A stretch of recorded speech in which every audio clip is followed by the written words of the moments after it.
Hello बच्चों, मैं मंजू पाठक। आज मैं आप लोगों को कारक प्रकरण के अंतर्गत संबंध कारक अर्थात षष्ठी विभक्ति के बारे में बताऊंगी। संबंध कारक का चिन्ह होता है का, के, की, रा, रे, री। कहीं कहीं पे आप लोगों को सिर्फ का, के, की ही इसका चिन्ह मिलेगा।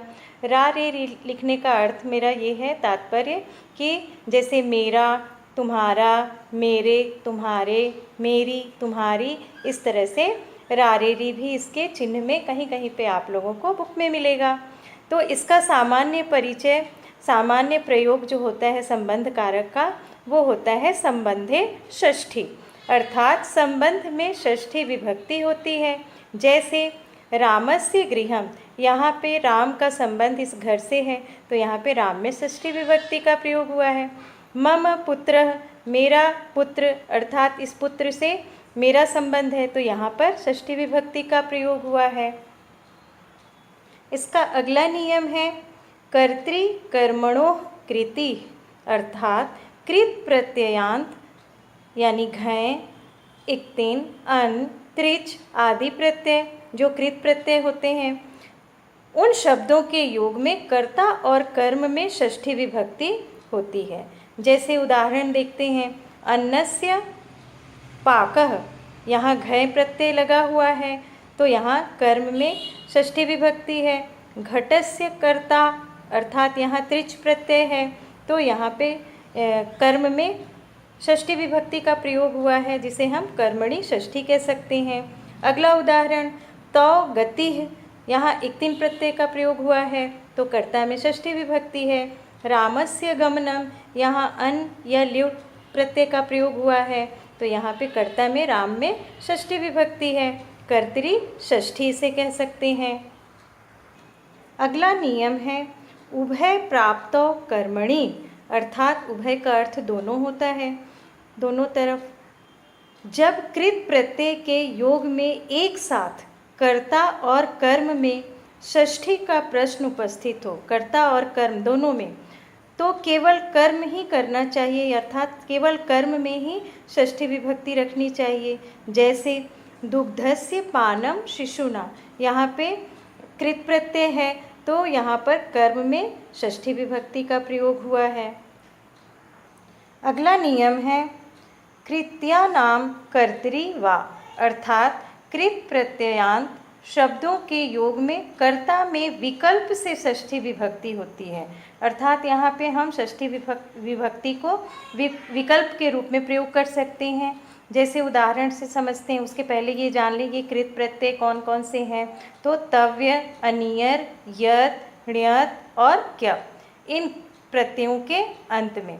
तो देखते हैं उदाहरण, मया मम वा गुरुः पूजितव्यः पूज्यः, अर्थात यहाँ पे तृतीया विभक्ति भी है और विकल्प से षष्ठी विभक्ति का भी प्रयोग हुआ है इन प्रत्ययों के अंत में, तव्य प्रत्यय के अंत में।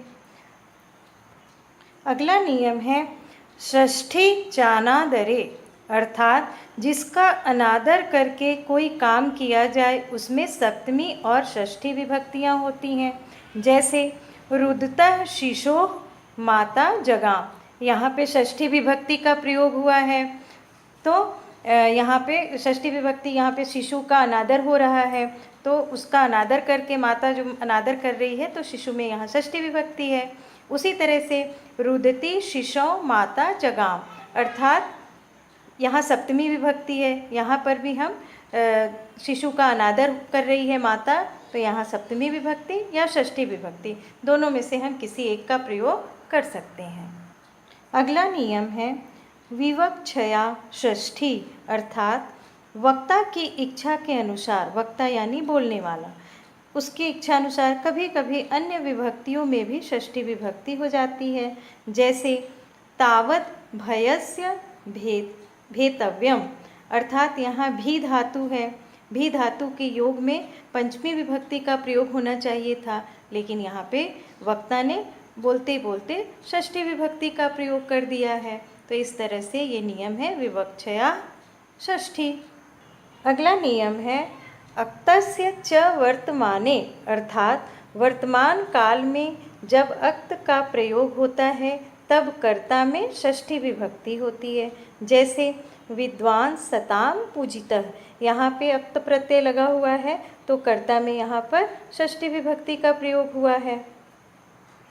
अगला नियम है वा स्मृत्यर्थ दयेशाम कर्मणि अथवा कर्मणि षष्ठी, अर्थात स्मरणार्थ धातु, दय तथा इश धातु के कर्म में विकल्प से षष्ठी विभक्ति होती है।